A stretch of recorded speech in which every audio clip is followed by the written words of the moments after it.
ಸಮುದಾಯ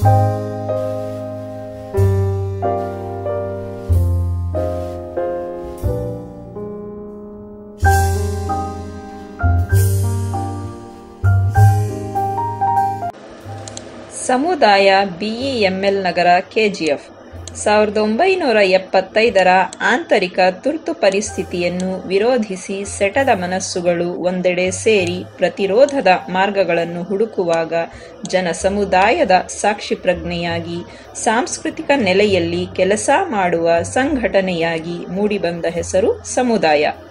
ಕಳೆದ 45 ವರ್ಷಗಳಿಂದ ಪ್ರಗತಿಪರ ಕಾರ್ಯಚಟುವಟಿಕೆಗಳನ್ನು ನಡೆಸುತ್ತಾ ರಾಜ್ಯದಲ್ಲಿ ಅನೇಕ ಶಾಖೆಗಳನ್ನು ಹೊಂದಿದೆ.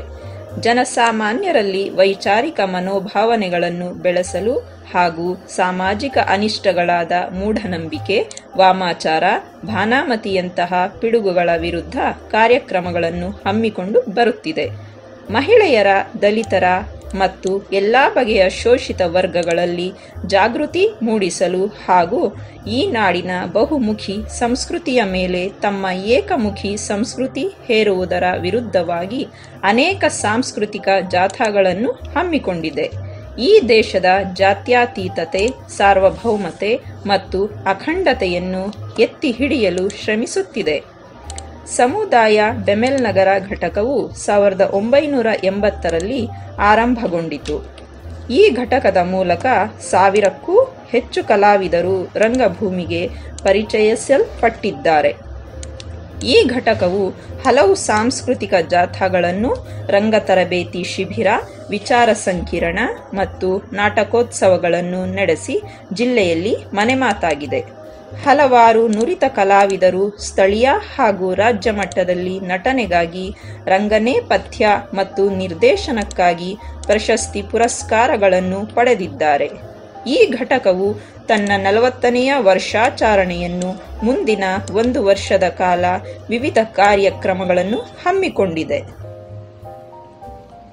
ರೋಹಂತ ಬುದ್ಧ ಹೇಳಿದ ಕಥೆ.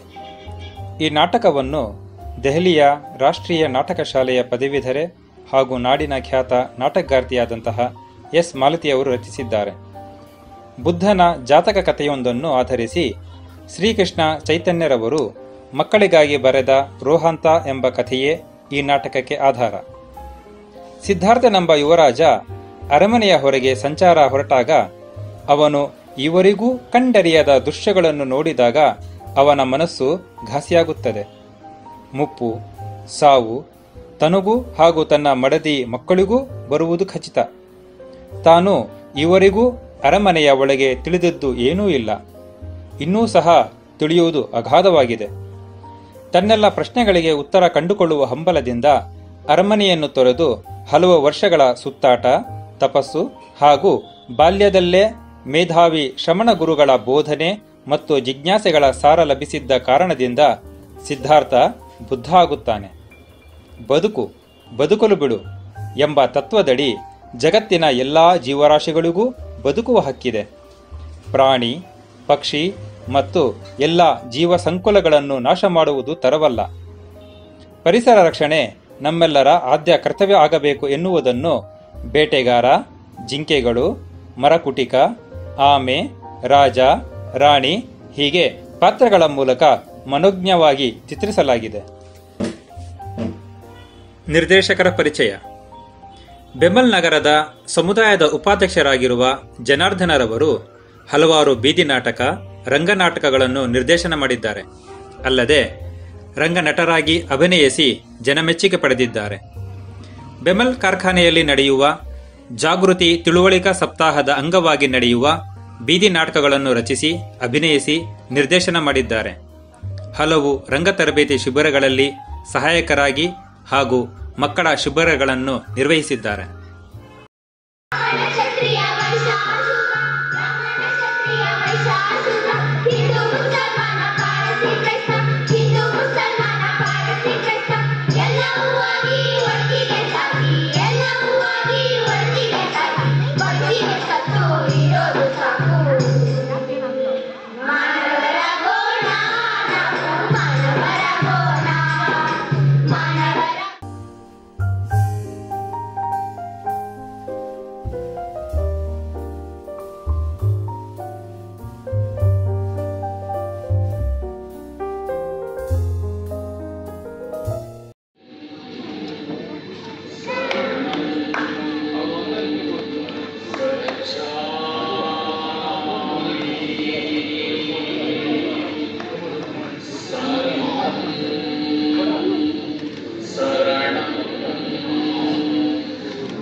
ರಾಜಕುಮಾರ ಇದ್ದ. ಅವನು ಈ ಜೀವನದಲ್ಲಿ ಇರುವ ಕಷ್ಟ, ಸಾವು, ನೋವು ಪಟ್ಟು ಪಟ್ಟುಕೊಂಡ. ಎಲ್ಲರೂ ಸಂತೋಷದಿಂದಿರಲು ಏನು ಮಾಡಬೇಕು ಅಂತ ಯೋಚನೆ ಮಾಡಿದ. ಅರಮನೆ, ಸಂಪತ್ತು, ಹೆಂಡತಿ, ಮಗು, ತಂದೆ, ತಾಯಿ ಎಲ್ಲರನ್ನು ಬಿಟ್ಟು ಊರೂರು ಕಾಡು ಮೇಡು ಸುತ್ತಿದ. ದಾನ ಮಾಡಿದ, ಜನರಿಗೆ ಒಳ್ಳೆಯ ಮಾರ್ಗ ತೋರಿದ.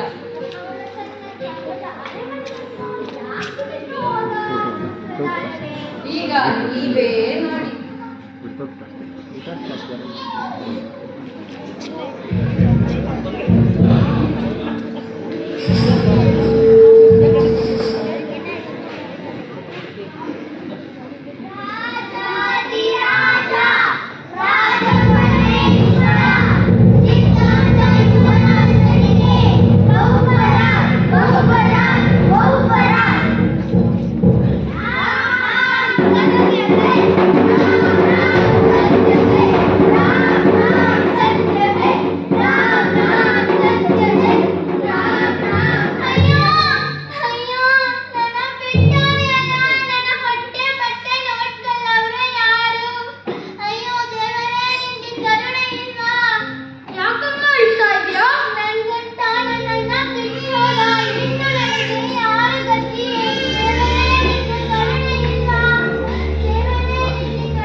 ಎಲ್ಲರೂ ಸಾಯ್ತಾರೆ ಅಂತ ನೆನೆಸ್ಕೊಂಡ್ರೆ ಹೆದರಿಕೆ ಆಗ್ತದೆ.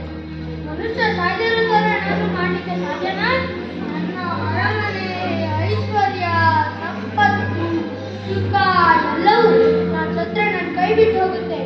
ಎಲ್ಲ ಶಾಶ್ವತ ಅಲ್ಲ.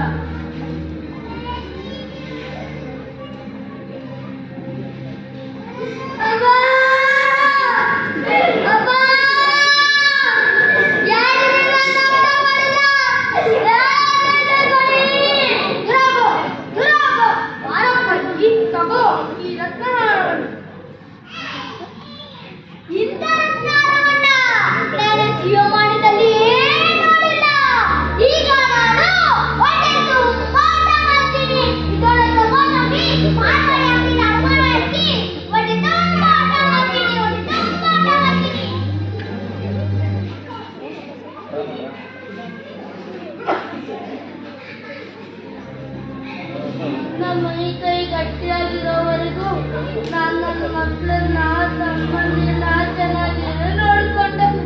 ಇವಾಗ ನನ್ನ ಕೈಗಾಗಿಲ್ಲಿರುವಾಗ ಯಾರು ಇಲ್ಲ. ಸೊಸೆ ಊಟ ಆಗ್ಬೇಕಾದ್ರೆ ಬೈಯೋಳು, ಈ ಮುದ್ಗನಿಂದ ಉದ್ಯೋಗ ಅಂತ, ಮಗ ಮನೆಯಿಂದ ಬರಬೇಕ. ಅಯ್ಯೋ ದೇವರೇ, ನಂಗೆ ಇವಾಗ ಯಾರು ಗತಿ ಬೇಗ ಸಾವು ಕೊಟ್ಬಿಡು.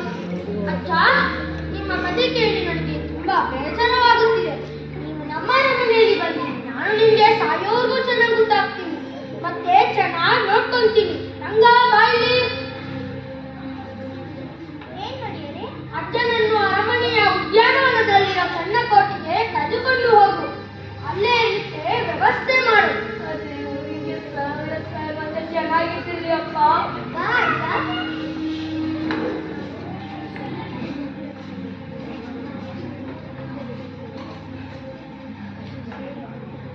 ಒಟ್ಟೊಟ್ಟಿಗೆ ಸಾವು, ರೋಗ, ವೃದ್ಧಾಪ್ಯ ನೋಡಿ ನನಗೆ ತಳಮಳವಾಗುತ್ತಿದೆ. ನನ್ನ ಅರಮನೆಯ ಬೆಳಕಿನ ಸುತ್ತ ಎಷ್ಟೊಂದು ಕತ್ತಲೆ ಇದೆ. ಇದನ್ನೆಲ್ಲ ಜಯಿಸುವ ದಾರಿ ಯಾವುದು? ಇಲ್ಲ, ನನಗೇನೋ ಆಗ್ತಿದೆ. ನಾನು ಉತ್ತರ ಹುಡುಕ್ಬೇಕು. ಈ ರಾತ್ರಿ ಹೇಳುತ್ತೇನೆ, ನನಗೆ ಗೊತ್ತಿಲ್ಲದ ಪ್ರಪಂಚವನ್ನು ನಾನು ನೋಡ್ಬೇಕು. ರಂಗ,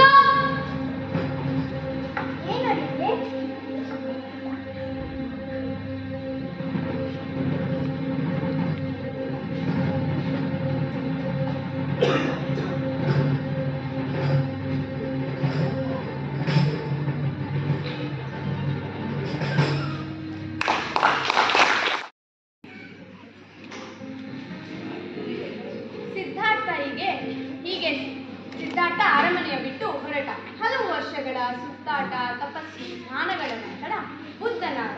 ಇಷ್ಟು ಮಾತ್ರ ಅಲ್ಲ, ಯುವರಾಜ ಸಿದ್ಧಾರ್ಥನಿಗೆ ಚಿಕ್ಕಂದಿನಿಂದ ಹಲವು ಮಂದಿ ಮೇಧಾವಿ ಶ್ರವಣ ಗುರುಗಳ ಬೋಧನೆ, ಜಿಜ್ಞಾಸೆಗಳ ಸಾರವು ಲಭಿಸಿತ್ತು. ಇಂಥ ಬುದ್ಧ ಹೇಳಿದ ಒಂದು ಬುದ್ಧ ಹೇಳಿದ ಕಥೆಯ ಬೇಡುವೆವು ನಾವು, ಬುದ್ಧ ಹೇಳಿದ ಕಥೆಯ ಬೇಡುವೆವು ನಾವು, ಮನವಿಟ್ಟು ಕೇಳಿರೆ ಹೇಳುವೆವು ನಾವು, ಮನವಿಟ್ಟು ಕೇಳಿರೆ ಹೇಳುವೆವು ನಾವು. ಚಂದದ ಅರಮಾನೆ ಸಿಹಿಯ ಊಟ, ಚಂದದ ಅರಮನೆ ಸಿಹಿಯ ಊಟ, ಬಿಟ್ಟೆಲ್ಲ ನಡೆದ ಶೃಂಗಾರ ನೋಟ, ಬಿಟ್ಟೆಲ್ಲ ನಡೆದ ಶೃಂಗಾರ ನೋಟ. 2500 ವರ್ಷಗಳ ಹಿಂದೆ, 2500 ವರ್ಷಗಳ ಹಿಂದೆ ಸಿದ್ಧಾರ್ಥನೆಂಬುವನು ಹೇಳಿದ ಕಥೆಯ, ಸಿದ್ಧಾರ್ಥನೆಂಬುವನು ಹೇಳಿದ ಕಥೆಯ. ದುರಾಸೆ ಮಾಡದಿರು, ಅತಿಯಾಸೆ ಮಾಡದಿರು, ಎಲ್ಲರನ್ನು ಕಾಣು ಕನಿಕರದಿ, ದಯೇ ಧರ್ಮದ ಮೂಲ. ಜ್ಞಾನ ಮಾರ್ಗವನ್ನು ಹಿಡಿ, ಜನ ಜನಕ್ಕೆ ಸಾರಿದನು ಜ್ಞಾನದ ದಾರಿ, ಜನ ಜನಕ್ಕೆ ಸಾರಿದನು ಜ್ಞಾನದ ದಾರಿ. ಕನಿಕರಿದಿ ಸಾಗಿರಿ ಮುಕ್ತಿಯ ಕೋರಿ, ಕನಿಕರಿದಿ ಸಾಗಿರಿ ಮುಕ್ತಿಯ ಕೋರಿ. ದೇವರೆಂಬುವನಿಲ್ಲ ಮನುಜನೇ ದೇವ, ದೇವರೆಂಬುವನಿಲ್ಲ ಮನುಜನೇ ದೇವ, ಅವನಿಗ ಸರಿಯಾಗಿ ಬಾಳೆಂದು ಹೇಳಿದ, ಅವನಿಗ ಸರಿಯಾಗಿ ಬಾಳೆಂದು ಹೇಳಿದ. ಬುದ್ಧ ಹೇಳಿದ ಕಥೆಯ ಬೇಡುವೆವು ನಾವು, ಮನವಿಟ್ಟು ಕೇಳಿರಿ ಹೇಳುವೆವು ನಾವು, ಮನವಿಟ್ಟು ಕೇಳಿರಿ ಹೇಳುವೆವು ನಾವು, ಮನವಿಟ್ಟು ಕೇಳಿರಿ ಹೇಳುವೆವು ನಾವು. ಸುಮಾರು 500 ಕಥೆಗಳನ್ನು ಬುದ್ಧ ಹೇಳಿದ್ದಾರೆ. ಅದರಲ್ಲಿ ನಿಮಗೊಂದು ಕತೆ ಹೇಳುತ್ತೀವಿ. ನಿಮಗೊಂದು ಕತೆ ಹೇಳ್ತೀವಿ ಅಂತ ಹಾಡಿದ್ವಲ್ಲ, ಅದು ಯಾವ ಕತೆ ಅಂತ ಗೊತ್ತಾ? ರೋಹಂತನೆಂಬ ಜಿಂಕೆ ಕತೆ. ದಟ್ಟ ಕಾಡು, ವಾರಣಾಸಿಯ ಸುತ್ತ ದಟ್ಟ ಕಾಡು, ಅದರ ಸೊಬಗೆ ಸೊಬಗು ಬಂದು ನೋಡು, ಅದರ ಸೊಬಗೆ ಸೊಬಗು ಬಂದು ನೋಡು. ದಟ್ಟ ಕಾಡಿನಲ್ಲಿದೆ ಹುಲಿ ಸಿಂಹ ಸರ್ಪ, ದಟ್ಟ ಕಾಡಿನಲ್ಲಿದೆ ಹುಲಿ ಸಿಂಹ ಸರ್ಪ, ಅದರ ನಡುವೆಯೇ ಎಡೆ ಜಿಂಕೆ ರೋಹಂತ, ಅದರ ನಡುವೆಯೇ ಎಡೆ ಜಿಂಕೆ ರೋಹಂತ. ರೋಹಂತನೆಂಬುವಗೆ ಈಗ 3 ವರ್ಷ, ರೋಹಂತನೆಂಬುವಗೆ ಈಗ 3 ವರ್ಷ. ಬಲು ಚುರುಕು ಹೊಂಬಣ್ಣ ಇಲ್ಲ ಇಲ್ಲ ದರ್ಪ, ಬಲು ಚುರುಕು ಹೊಂಬಣ್ಣ ಇಲ್ಲ ಇಲ್ಲ ದರ್ಪ. ಅದು ಅದು ರೋಹಂತ, ಅದು ಅದು ರೋಹಂತ. ಬಂದ ಬಂದ ರೋಹಂತ, ಬಂದ ಬಂದ ರೋಹಂತ. ಜೊತೆ ಬಂದು ದಂಡು ಬಂದವು ಜುಮ್ಮಂತ, ಜೊತೆ ಬಂದು ದಂಡು ಬಂದವು ಜುಮ್ಮಂತ, ಜೊತೆ ಬಂದು ದಂಡು ಬಂದವು ಜುಮ್ಮಂತ. ಸ್ನೇಹಿತರೆ, ನಂಗೆ ಹಸಿವಾಗ್ತಿದೆ. ನಾನು ಮಾವಿನ ತೋಪಿಗೆ ಹೋಗಿ ಮಾವಿನ ಹಣ್ಣು ತಿಂತೀನಿ. ಮಾವಿನ ಹಣ್ಣು ಮುಟ್ಕೊಂಡು ದೂರ ಯಾಕೆ ಹೋಗಿದ್ದೀಯಾ? ಇಲ್ಲೇ ಹುಲ್ಲಿನೆಲ್ಲ ಅದನ್ನೇ ತಿನ್ನು. ನನ್ನ ದೂರ ತಿರುಗಿಕೊಂಡು ಹೋಗೋದಂದ್ರೆ ನನ್ನ ಮೈಗೆ ಎಲ್ಲ ನೋವು. ನೀನು ಸದಾ ಸೋಮಾರಿ. ನಾನು ಅಷ್ಟೇ. ನಾರೆಲ್ಲರೂ ಸೋಂಬೇರಿಗಳು. ರೋಹಂತ ಮಾತ್ರ ಸಿಹಿಯಾದ ಅಕ್ಕಿ ಕಥೆಯನ್ನು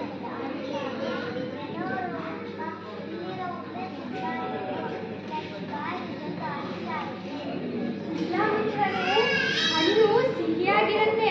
ಮರಗಳು ನೋಡೋದಕ್ಕೆ ಚೆನ್ನಾಗಿರುತ್ತೆ. ಮರದ ಮೇಲೆ ಗಿಳಿಗಳು ಹಣ್ಣುಗಳನ್ನು ಕುಕ್ಕಿ ಕುಕ್ಕಿ ತಿನ್ನುವುದು, ಹಾಡುವುದು ಕೇಳಿದಾಗ ಸಂತೋಷವಾಗುತ್ತೆ. ಇಲ್ಲಿಂದ ಅಲ್ಲಿಗೆ ಜಿಗಿದುಕೊಂಡು ಹೋದ ಆಯಾಸವೆಲ್ಲ ಪರಿಹಾರ ಆಗುತ್ತೆ. ಅದಕ್ಕೆ ನಾನು ಮಾವಿನ ತೋಪಿಗೆ ಹೋಗೋದು. ನೀವು ಒಳ್ಳೆ ಕವಿತನ ಮಾತಾಡ್ತಾನೆ. ಹೋಗ ಕೈಯೆಲ್ಲ ನೋವು ಮಾಡ್ಕೋ. ನಾನಂತೂ ಹೋಗ್ತೀನಿ.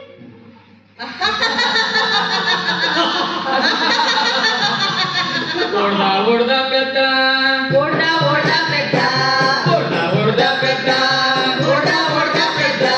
ನಾವು ಸೋಮಾರಿಗಳು ಬಲು ಶುದ್ಧ, ನಾವು ಸೋಮಾರಿಗಳು ಬಲು ಶುದ್ಧ. ಪೆದ್ದ ಪೆದ್ದ ಪೆದ್ದ, ಹೊಡ್ದ ಹೊಡ್ದ ಪೆದ್ದ, ಪೆದ್ದ ಪೆದ್ದ ಪೆದ್ದ, ಓಡ್ದ ಓಡ್ದ ಪೆದ್ದ. ರೋಹಂತ ಬಲು ಪೆದ್ದ, ರೋಹಂತ ಬಲು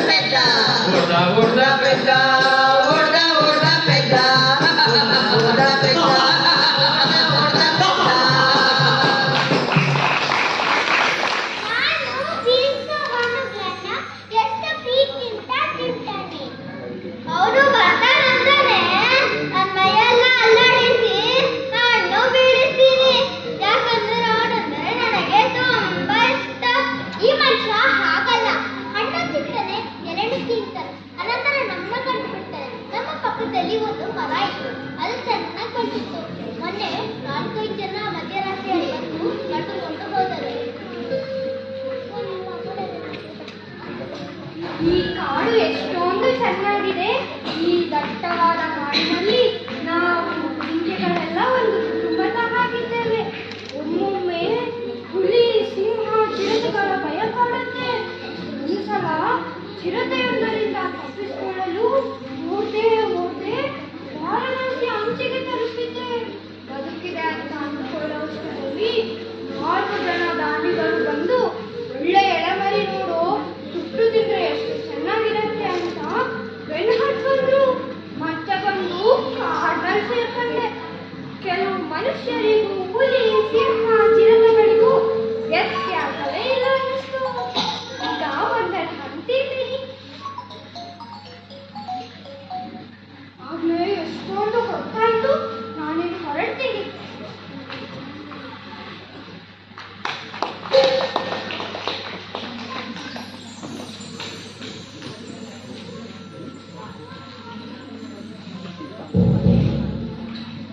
ಈ ಮಣ್ಣಿನಲ್ಲಿ ಜಿಂಕೆ ಹೆಜ್ಜೆ ಮೂಡಿದೆ. ಇಲ್ಲಿಗೆ ಜಿಂಕೆ ಬರುತ್ತಾ ಅಂತ ಇತ್ತು. ಮತ್ತೆ ಬಂದ್ರು ಬರ್ಬಾರ್ದು. ನಾನು ಇಲ್ಲೇ ಕಾಯ್ತೀನಿ.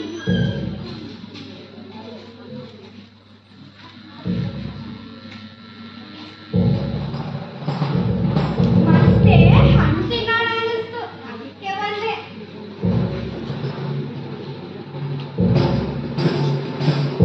ಇಲ್ಲಿ ಮನುಷ್ಯನ ಹೆಜ್ಜೆ ಮೂಡಿದೆ ಅಲ್ಲ. ನಾನೀಗ ಬಹಳ ಎಚ್ಚರಿಕೆಯಿಂದಿರಬೇಕು. ಇದು ಬಲು ಚೀರ್ಕೊಂಡ ಜಿಂಕೆ ತಪ್ಪಿಸ್ಕೊಂಡಾಯ್ತು. ಇದನ್ನ ಹೀಗೆ ಬಿಡಬಾರ್ದು. ನಾಳೆ ನಾನು ಇನ್ನೊಂದು ಉಪಾಯ ಮಾಡ್ತೀನಿ. ಯಾರಾದ್ರೂ ಮಾತಾಡಿದ್ದು? ಯಾರೋ ಒಬ್ಬ. ಈಗ ಮನೆಗೆ ಹೋಗ್ರೆ ನನ್ನ ಹೆಂಡತಿ ಬೇಸಿಕೊಳ್ಳ ಆಟಕ್ಕೆ ಏನ ತರಲಿಲ್ವಾ ಅಂತ ಕೇಳ್ತಾಳೆ. ಇಲ್ಲಿರೋ 4 ಮಾವಿನ ಹಣ್ಣು ಆರಿಸಿಕೊಂಡು ಕೊಡ್ತೀನಿ. ಅವಳಿಗೆ ಸಮಾಧಾನ ಆಗ್ಬೋದು.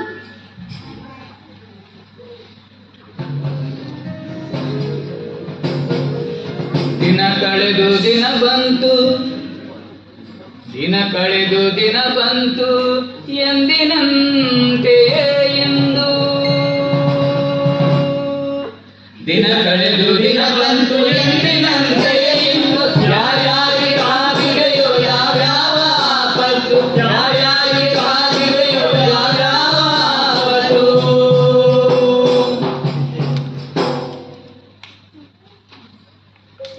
ಬೇಟೆಗಾರ ಬಲೆ ತಗೊಂಡು ಅದು ಅಲ್ಲಿ ನೋಡ್ತಾ ಇದ್ದಾನೆ. ರೋಹನ್ ನಾನೇ ಬರ್ತಾ ಇದ್ದಾನೆ.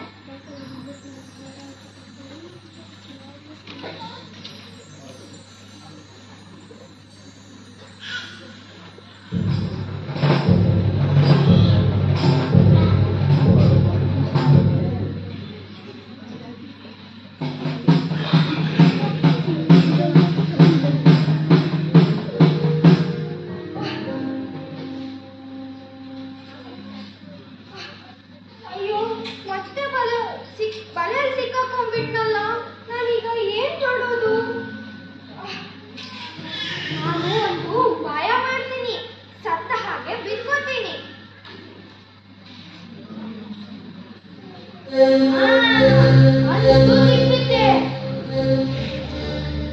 ಸಿಕ್ಕಿದ್ದಷ್ಟೇ ಅಲ್ಲ, ಸುತ್ತೋದಂತ ಕಾಣಿಸ್ತದೆ. ಈ ಬಲೆ ಹಿಡಿದವನಿಗೆ ಸಾವಿನ ನಮಸ್ಕಾರ.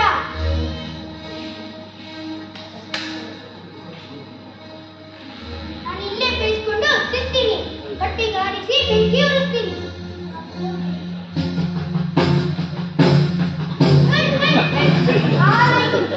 ಎಲ್ಲ ಮನೆ ಮಾಡಿ ಕೂಡ ತಪ್ಪಿಸ್ಕೊಂಡಾಯ್ತು. ನಾನು ನೋಡಿ ಎಲ್ಲಿಗೆ ಹೋಗೋದಂತ. ನಾನು ಕಾಡಲ್ಲಿ ಇರ್ತೀನಿ. ಅದು ಇಲ್ಲ ಇರುತ್ತೆ. ಒಂದಲ್ಲ ಒಂದಿನ ಸಿಕ್ಕಿರುತ್ತೆ.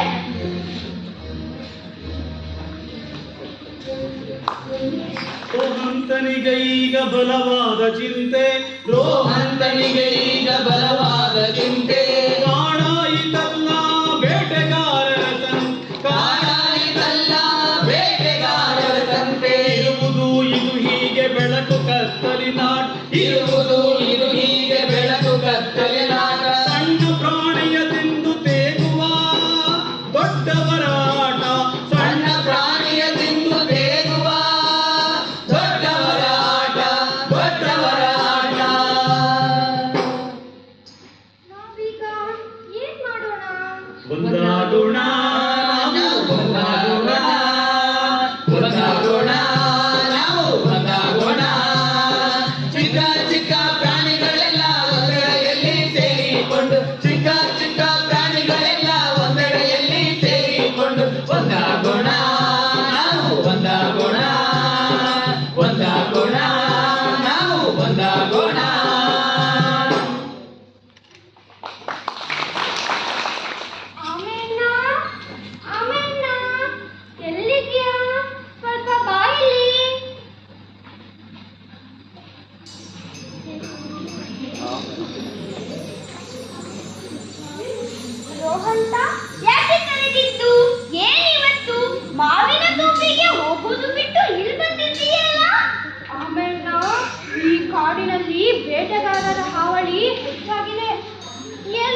ನಾವೆಲ್ಲರೂ ಒಂದಾಗಿದ್ದರೆ ಹೇಗಾದ್ರೂ ಬದುಕುಳಿಯೋ ಉಪಾಯ ಮಾಡಬಹುದು. ನನಗೂ ಹಾಗೆ ಅನ್ಸುತ್ತೆ. ಮೊನ್ನೆ ಒಂದಿನ ನೋಡ್ತಾ ಇದ್ದೆ, ಬೇಟೆಗಾರರ ಒಂದು ದಂಡು ಬಂದು ಮೊಲಗಳನ್ನು ಜಿಂಕೆಗಳನ್ನು ಹೇಗೆ ಬೇಟೆ ಆಡಿದ್ರಂದ್ರೆ ನಮ್ಗೆ ನೋಡೋಕೆ ಆಗ್ಲಿಲ್ಲ. ನಾನು 2 ದಿನ ನನ್ನ ಚಿಪ್ಪಿನಿಂದ ಹೊರಗೆ ಬರ್ಲಿಲ್ಲ. ನಾವಿದ್ರೆ ಆದ್ರೆ ಸರಿ ಹೋಗಲ್ಲ, ಬೇರೆ ಯಾರನ್ನು ಕರೆಯೋಣ? ಇಲ್ಲೊಂದು ಮರಕುಟಿಗ ಇದೆ, ಅದು ನನ್ನ ಜೊತೆ ಯಾವಾಗಲೂ ಚೆನ್ನಾಗಿ ಹತ್ತೆ ಹೊಡೆಯುತ್ತೆ, ಕತೆ ಹೇಳುತ್ತೆ, ಬಹಳ ಸ್ನೇಹಿತೆ. ಅದನ್ನು ಕರೆಯೋಣ. ಹಾಗೆ ಆಗ್ಲಿ. ಮರಕುಟಿಗಣ್ಣ, ಮರಕುಟಿಗಣ್ಣ, ಸ್ವಲ್ಪ ಬರ್ತೀಯಾ?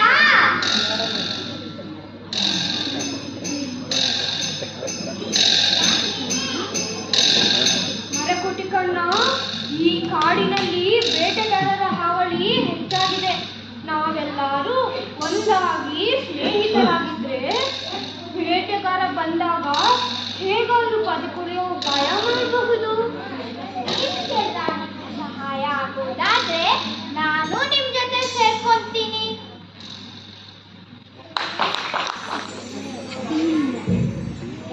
ನಾನು ಈ ಮರದಿಂದ ನಿಂತ್ಕೊಂಡು ಈ ಪ್ರಾಣಿ ಕುಡಿಯೋದು ನೋಡ್ದೆ. ನನ್ನ ಹತ್ರ ಈಟಿ ಇದೆ, ಇಲ್ಲೂ ಬಾಣ ಇದೆ. ಇಷ್ಟೆಲ್ಲ ತಪ್ಪಿಸ್ಕೊಳ್ಳೋಕೆ ಏನು ಉಪಾಯ ಮಾಡ್ತಾರೆ ನೋಡೋಣ. ನಾನೀಗ ಸ್ವಲ್ಪ ಚುರುಕಾಗಿರ್ಬೇಕು. ಈ ಚಿನ್ನಗಳೆಲ್ಲ ಹೊಟ್ಟಾದ್ರೆ ನಾನು ಹೊಟ್ಟೆಗಿದೆಯೇನು? ನನ್ನ ಕೆಲಸ ನಾನು ಬಿಡೋದಿಲ್ಲ, ಬಲೆ ಬೀಳ್ತೀನಿ.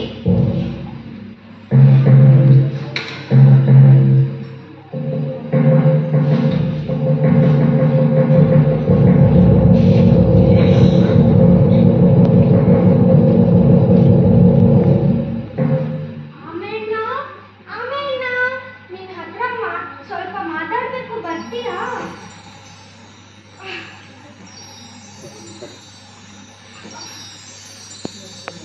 ಆಮೇಲೆ ಮರಕುಟಿಗಣ್ಣ, ಎಲ್ಲಿದ್ದೀರಾ? ಬೇಗ ಬನ್ನಿ, ನಾನು ಬಲೆ ಸಿಕ್ಕಾಕೊಂಡಿದ್ದೀನಿ, ಬೇಗ ಬನ್ನಿ. ಆ ಬೇಟೆಗಾರ ಮತ್ತೆ ಬೆಳೆ ಬೀಸಿದನ. ಆಮೇಲೆ ನೀನು ಬಲೆಯನ್ನ ಕಡಿದು ರೋಹನ್ನನನ್ನು ಬಿಡಿಸು.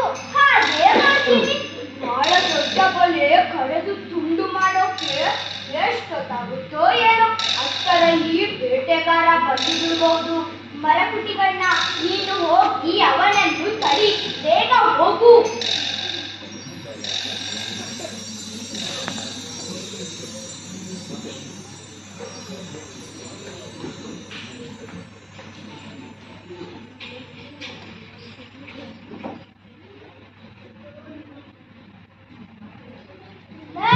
ಹೊರಗಿ ಬೇಗ ಬಂದ್ಬಿಡ್ತೀನಿ. ರಾತ್ರಿ ಮಾಂಸದ ಅಡುಗೆಗೆ ಮಸಾಲ ಅಡ್ಡಿದ್ದು ಒಂದು ಪ್ರಾಣಿ ಇಟ್ಕೊಂಡು ಬರ್ತೀನಿ.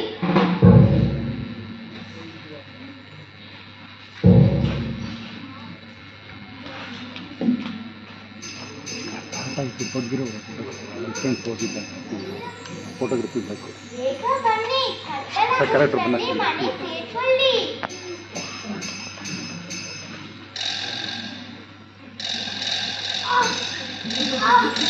ಒಳ್ಳೆ ಕೆಲಸಕ್ಕೆ ಮನೆಯಿಂದ ಹೊರಟಾಗ ಎಂತ ಬದುಕ್ನ? ಲೇ ಬಾರಿಲಿ, ಇದೊಂದು ಹಾಲಕ್ಕಿ, ಒಂದು ಗುತ್ತು ಸ್ವಲ್ಪ ಎಣ್ಣೆ ತೋರು.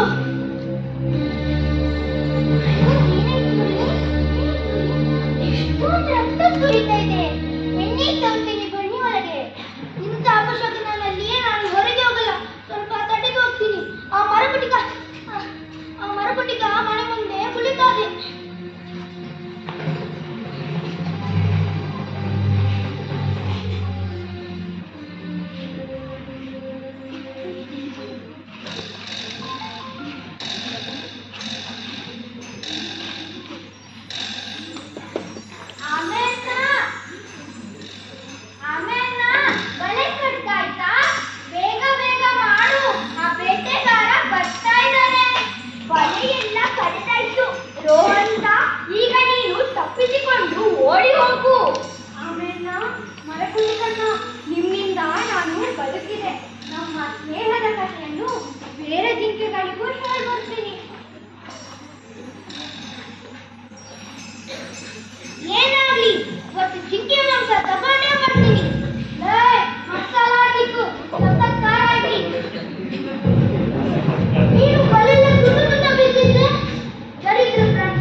ಈ ಬೇಟೆಗಾರನಿಗೆ ಬುದ್ಧಿ ಕಲಿಸ್ಬೇಕು. ಕಾಡೆಲ್ಲ ಸುತ್ತಿಸಿ ದಾರಿ ತಪ್ಪು ಹಾಗೆ ಮಾಡ್ತೇನೆ. ನೀನ್ ಮತ್ತೆ ಬಂದಿಯಾ? ಈಗ ನಿನ್ನೆ ಬಿಡುವುದಿಲ್ಲ.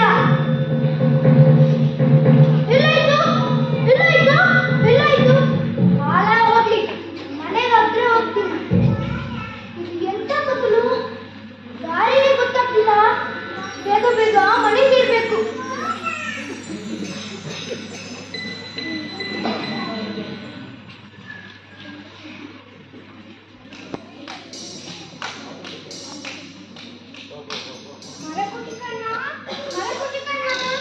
ಜಿಂಕೆಗಳೇ ಬನ್ನಿ. ಒಂದಾಗೋಣ ನಾವು ಒಂದಾಗೋಣ, ಒಂದಾಗೋಣ ನಾವು ಒಂದಾಗೋಣ.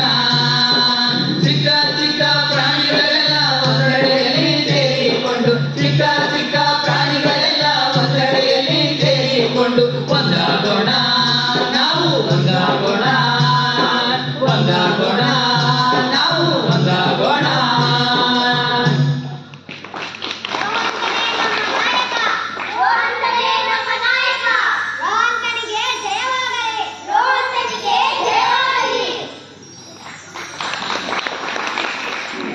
ಕಾಡಿನಲ್ಲಿ ಸಣ್ಣ ಸಣ್ಣ ಪ್ರಾಣಿಗಳು ಸ್ನೇಹದಿಂದ ಇರುವಾಗ ಅತ್ತ ವಾರಣಾಸಿಯ ವೃದ್ಧರಾಜ ಬಂದು ಅವನ ಮಗ ವಿನೋದ ರಾಜ ಪಟ್ಟಕ್ಕೆ ಕೇಳಿದ.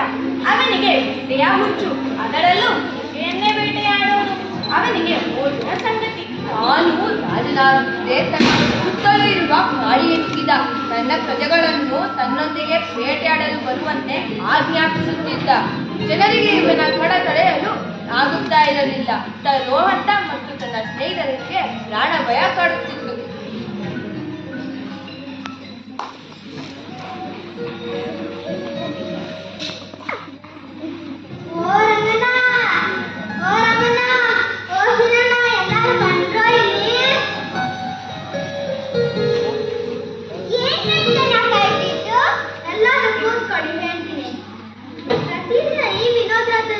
ಬೇಟೆಗೆ ಹೋಗೋದು ಒಂದು ಕೆಲಸ ಆಗಿದೆ.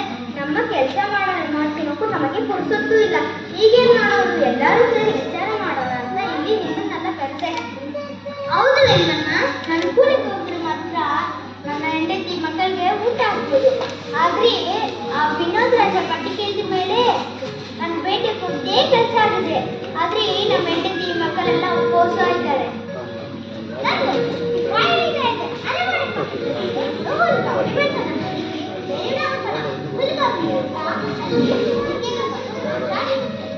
ಅವಾಗ ರಾಜನಿಗೆ ಬೇಕಾಗಿರೋ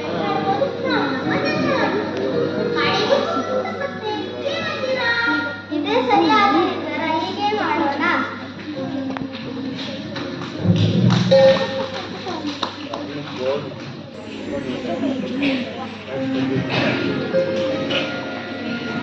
ಪುರಜನರೆಲ್ಲ ಸೇರಿ ಅರಮನೆಯ ಸುತ್ತಲೂ ಹುಲ್ಲುಗಾವಲು ಬೆಳೆಸಿ ಬೇಡಿ ಕಟ್ಟಿದರು. ದಿನವೂ ವಿನೋದ ರಾಜ ಬೇಟೆಯಾಡುತ್ತಿದ್ದ. ಉಳಿದ ಜಿಂಕೆಗಳಿಗೆ ಗಾಯ ಪೆಟ್ಟು ಆಗಿ ಉಳುತ್ತಿದ್ದವು. ಚಕ್ಕೆ ಜಿಂಕೆಗಳೆಲ್ಲ ಸೇರಿ ಒಂದು ಉಪಾಯ ಮಾಡಿದ್ವು. ಅದು ಏನಂದ್ರೆ ದಿನಕ್ಕೆ ಒಂದು ಜಿಂಕೆ ಸರದಿಯಂತೆ ರಾಜನ ಎದುರಿಗೆ ಕಾಣಿಸಿಕೊಂಡು ಓಡುವುದು. ರಾಜನು ಒಂದನ್ನೇ ಬೇಟೆಯಾಡಿ ವಾಪಸ್ಸಾಗಬೇಕು ಅಂತ. ಇದನ್ನು ರೋಹಂತ ರಾಜನಿಗೆ ತಿಳಿಸಿದ. ರಾಜನು ಒಪ್ಕೊಂಡ.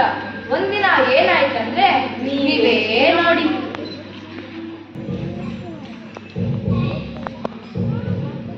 ನಾವೆಲ್ಲಾರು ದಿನಕ್ಕೊಬ್ಬರಂತೆ ಸರದಿಯಲ್ಲಿ ಸಾಯ್ತಾ ಇದ್ದೀವಲ್ಲ, ನಿಮ್ಗೆಲ್ಲ ಏನ್ ಅನ್ಸುತ್ತೆ? ನನಗೆ ಸಾಯಲು ಇಷ್ಟ ಇಲ್ಲ. ಏನಾದ್ರೂ ಮಾಡಿ ತಪ್ಪಿಸ್ಕೊಡಕ್ಕೋ ಅನ್ಸುತ್ತೆ. ಇವತ್ತು ನನ್ನ ಸರದಿ ನಿಜ ಹೇಳ್ಬೇಕಂದ್ರೆ ನಾನು ಕಣ್ತೀನಿ. ನನಗೆ ನನ್ನ ಮಗುವನ್ನ ನೋಡ್ಬೇಕು. ಆಮೇಲೆ ಬೇಕಾದ್ರೆ ಅಷ್ಟರವರೆಗೆ ನನಗೆ ತಿಳಿಸಿರಬೇಕು.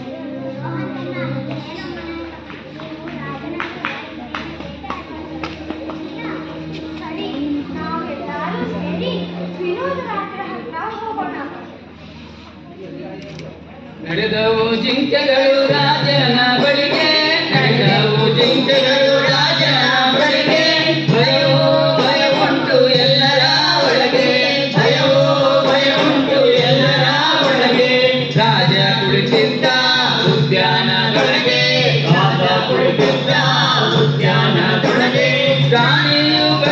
ಬಡಿಯಿತು ಸಂತಸಾಗೆ ಆನೆಯು ಬಡಿಯಿತು ಸಂತಸಾಗೆ ನಡೆದವು ಜಿಂಕೆಗಳು ರಾಜನ ಬಳಿಗೆ ನಡೆದವು ಜಿಂಕೆಗಳು ರಾಜನ ಬಳಿಗೆ ಭಯವೂ ಭಯವುಂಟು ಎಲ್ಲರ ಒಳಗೆ ಭಯವೂ ಭಯವುಂಟು ಎಲ್ಲರ ಒಳಗೆ ಮಹಾರಾಜರಿಗೆ ನಮಸ್ಕಾರ.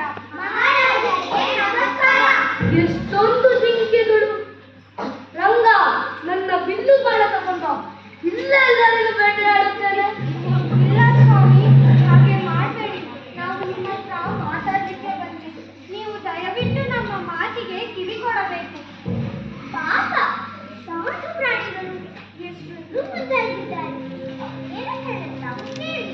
ಸರಿ, ಅದೇನಾಡಬೇಕೋ ಹೇಳಿ. ನೋಡಿ, ಇದು ಗರ್ಭಿಣಿ ಜಿಂಕೆ.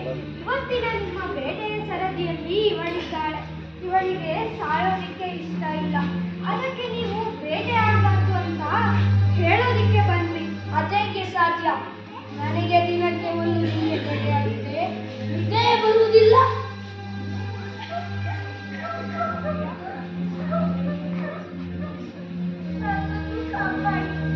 ನನ್ನ ಮಗುವನ್ನು ಹೊಟ್ಟೆಯಿಂದ ಹೊರಬರಬೇಡಿ. ನನಗೆ ಜೀವಿತಾನ ಮಾಡಿ. ನೀವು ಅಲ್ಬೇಡ, ನಾನು ನಿಮ್ಮನ್ನು ರಕ್ಷಿಸ್ತೇನೆ. ಮಹಾರಾಜರೇ, ನಾನು ಗರ್ಭಿಣಿ. ಈಗ ನನ್ನನ್ನ ಯಾರಾದರೂ ಕೊಂದ್ರೆ ನಿಮಗೆ ಸಹಿಸಲಿಕ್ಕೆ ಆಗತ್ತಾ? ಇಲ್ಲ ಅಲ್ವಾ? ನೀವು ಯುವರಾಜನಿಗಾಗಿ ಕಾಯುತ್ತಾ ಇದ್ದೀರಾ. ನನ್ನ ಹಾಗೆ ಏನು ಗರ್ಭಿಣಿ. ಆದರೆ ಆಗಬಾರ್ದು. ಅಷ್ಟೇ ಅಲ್ಲ, ಇನ್ಯಾವತ್ತೂ ನಮ್ಮನ್ನ ಬೇಟೆ ಆಡಬಾರ್ದು. ನಾವು ನಿಮ್ಮ ಹುಲ್ಲುಗಾವಲಿನಲ್ಲಿ ಬದುಕಿ ನಿಮ್ಮ ಅರಮನೆಯ ಚಂದವನ್ನು ಹೆಚ್ಚಿಸುತ್ತೇವೆ. ಪ್ರಾಣಿ ಹಿಂಸೆ ಬಹಳ ಕೆಟ್ಟದ್ದು. ಮಹಾರಾಜರೇ, ನಮಗೆಲ್ಲರಿಗೂ ಬದುಕಬೇಕಂತ ಆಸೆ ಇದೆ. ಕಾಪಾಡಿ ಮಹಾರಾಜರೇ. ನನ್ನ ಮಾತು ಕೇಳಿ. ಈ ಬೇಟೆಯವರನ್ನ ಬಿಟ್ಬಿಡಿ. ನಮ್ಮ ಪರಿಸರ ಸರಿಯಾಗಿರಬೇಕಂದ್ರೆ ಕಾಡು ಪ್ರಾಣಿಗಳು ಎಲ್ಲ ಬರಬೇಕು. ಅವುಗಳಿಗೆ ಜೀವದಾನ ನೀಡಿ. ನನ್ನ ಹೊಟ್ಟೆಯಲ್ಲಿರೋ ಮಗುವಿನ ಹಾಗೆ. ಮಹಾರಾಜ, ನೀವು ಮಗುವಿನ ಬಗ್ಗೆ ಆಡಬೇಕು. ನೀವು ಹೇಳಿದಂತೆ ಆಗಲಿ. ನಾಳೆಯಿಂದ ನಾನು ಬೇಟೆಯಾಡುವುದಿಲ್ಲ. ಅದಷ್ಟೇ ನನ್ನ ರಾಜ್ಯದಲ್ಲಿ ಯಾರು ಬೇಟೆಯಾಡಬಾರದು ಅಂತ ಡಂಗುರ ತರ್ತೇನೆ. ಪರಿಸರ ಪ್ರೇಮಿ ಮಹಾರಾಣಿಯವರಿಗೆ ಜಯವಾಗಲಿ. ಮಹಾರಾಜರಿಗೆ ಜಯವಾಗಲಿ. ಪರಿಸರ ಪ್ರೇಮಿ ಮಹಾರಾಣಿಯವರಿಗೆ ಜಯವಾಗಲಿ. ಮಹಾರಾಜರಿಗೆ ಜಯವಾಗಲಿ. ಕಾಡು ಮೇಡು ನಾಡು ಬೀಡು ಎಲ್ಲವೂ ಹಸಿರಾಗಿರಲಿ. ಕಾಡು ಮೇಡು ನಾಡು ಬೀಡು ಎಲ್ಲವೂ ಹಸಿರಾಗಿರಲಿ. ಕಾಡುಗಳ ಕಡಿಯಬೇಡಿ, ಪ್ರಾಣಿಗಳು ಸುಖವಾಗಿರಲಿ. ಕಾಡುಗಳ ಕಡಿಯಬೇಡಿ, ಪ್ರಾಣಿಗಳು ಸುಖವಾಗಿರಲಿ. ಪ್ರಾಣಿಗಳ ಸಂತತಿ ಉಳಿಯಲಿ. ಪ್ರಾಣಿಗಳ ಸಂತತಿ ಬೆಳೆಯಲಿ. ಪ್ರಾಣಿಗಳ ಸಂತತಿ ಉಳಿಯಲಿ. ಪ್ರಾಣಿಗಳ ಸಂತತಿ ಬೆಳೆಯಲಿ. ಕಾಡು ಮೇಡು ನಾಡು ಬೀಡು ಎಲ್ಲವೂ ಹಸಿರಾಗಿರಲಿ. ಎಲ್ಲವೂ ಹಸಿರಾಗಿರಲಿ. ಎಲ್ಲವೂ ಹಸಿರಾಗಿರಲಿ.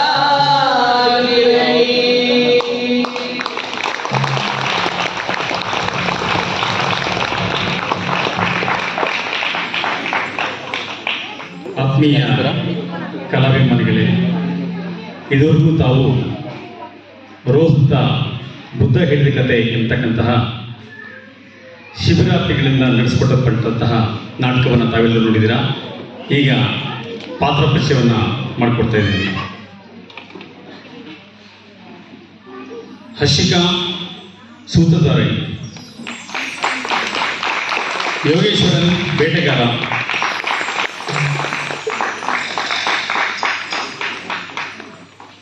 ಗಾನವಿ ಸೂತ್ರಧಾರ, ಭಾವನಾ ಸಹ ಸೂತ್ರಧಾರ, ಜನಿಷಾ ಸತ್ತವನ ಹೆಂಡತಿ ಮತ್ತು ಬೇಟೆಗಾರನ ಹೆಂಡತಿ, ಹಿಂಸಿಕಾ ಜಿಂಕೆ, ಉತ್ತರ ಜಿಂಕೆ.